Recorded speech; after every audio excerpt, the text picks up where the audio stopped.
On July 2nd, 2025, the world watched as a New York jury returned a split verdict in the federal Sean Diddy Combs, the music mogul, entrepreneur, and cultural icon who has dominated headlines for more than 3 decades.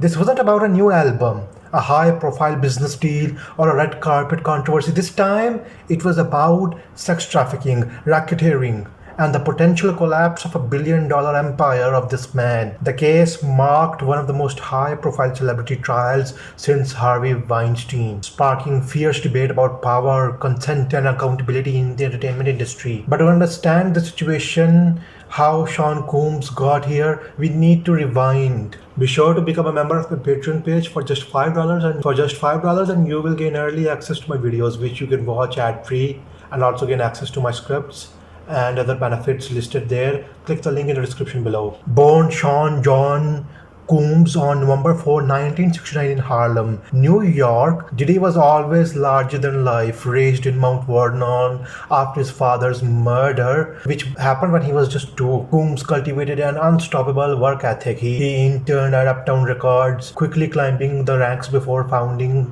the Bad Boy Records in 1993. Under his leadership, Bad Boys reshaped hip-hop. He launched the careers of legendary artists like Notorious B.I.G., Faith Evans, and Mary J. Blige as Puff Daddy, later P. Diddy, then simply Diddy. He wasn't just a producer, he was the face of hip-hop's intersection with luxury and entrepreneurship. Over the decades, Combs expanded into fashion with Sean John, premium liquor with Chai Rock vodka, and media with Revolt TV. He graced Forbes' billionaire lists by epitomizing the rags to riches story. But behind the glitz, rumors of dark truths simmered. Everything changed in November 2023 when Cassandra Cassie Ventura, Diddy's former long-term girlfriend and recording artist, filed a bombshell lawsuit. She accused Combs of a decade-long pattern of abuse, including beatings and sexual assaults, and orchestrating drug-fueled freak-off parties where women were allegedly coerced into sexual acts. The lawsuit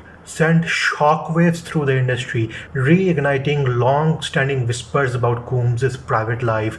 Just one day after the suit was filed, Diddy settled for a reported $20 million. But the damage was done. Early 2024, federal investigators launched an expansive probe, culminating in shocking scenes of Homeland Security agents raiding Diddy's Los Angeles and Miami homes. But by September, a grand jury indicted Diddy on 5 federal charges: racketeering conspiracy, 2 counts of sex trafficking, 2 counts of transportation for prostitution under the Mann Act. Prosecutors alleged that Diddy masterminded a sprawling criminal enterprise using his fame and fortune to exploit vulnerable women across state lines. Diddy pleaded not guilty to all charges, calling the case a witch hunt fueled by opportunists and lies. The trial began on May 5, 2025 at the U.S. District Court in Manhattan, presided over by Judge Arun Subramanian. For 7 weeks, prosecutors laid out their case, depicting P. Diddy as the ringleader of an elaborate operation designed to satisfy his sexual appetite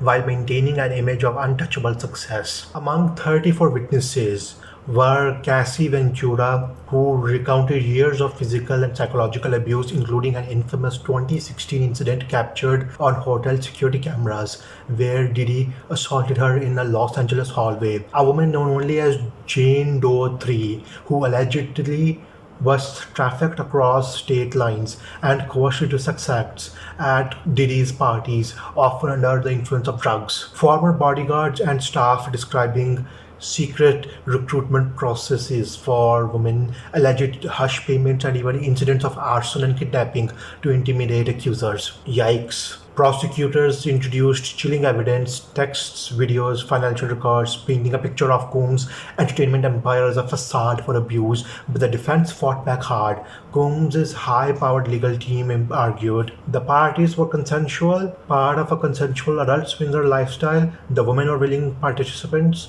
many of whom continue to associate with Diddy long after alleged incidents. No direct evidence proved coercion or trafficking under legal standards. In a bold move, the defense called no witnesses, confident the prosecution hadn't met the burden of proof. After nearly 3 days of deliberations, the jury returned its verdict on July 2nd, 2025, a day now etched into entertainment history. Not guilty on racketeering conspiracy, not guilty on 2 counts of sex trafficking, and guilty on 2 counts of transportation of prostitution under the Mann Act. The Mann Act, dating back to 1910, prohibits transporting individuals across state lines for illegal sexual activity, a law often used in high-profile sex crime cases. The verdict left the courtroom in stunned silence. Diddy repeatedly dropped to his knees, praying and crying upon hearing the partial acquittal, only to be visibly shaken by the guilty verdicts that followed. Supporters erupted outside the courthouse, chanting "Dream Team" in reference to his defense lawyers, but critics, including celebrities like Kesha and Evan Rachel Wood, expressed outrage, saying the verdict highlighted how fame and wealth shield powerful men from full accountability. Though cleared of the most serious charges, Didden isn't walking free. The two Mann Act convictions carry up to 10 years each, a total maximum of 20 years in prison. Legal experts suggest prosecutors will seek 51 to 63 months, roughly 4 to 5 years. The defense will push for the minimum, potentially 2 years. Diddy remains in federal custody at Brooklyn Metropolitan Detention Center with no bail, citing risks of flight and danger to the community. Sentencing is scheduled for October 3rd, 2025, a date that could redefine Diddy's future.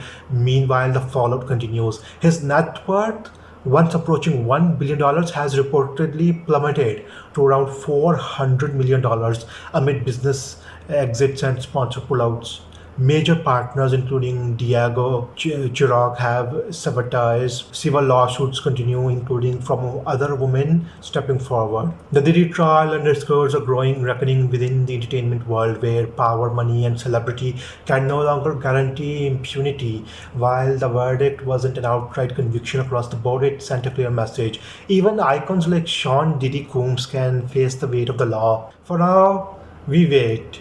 Eyes fixed on October, as one of music's most powerful men faces the most defining moment of his career.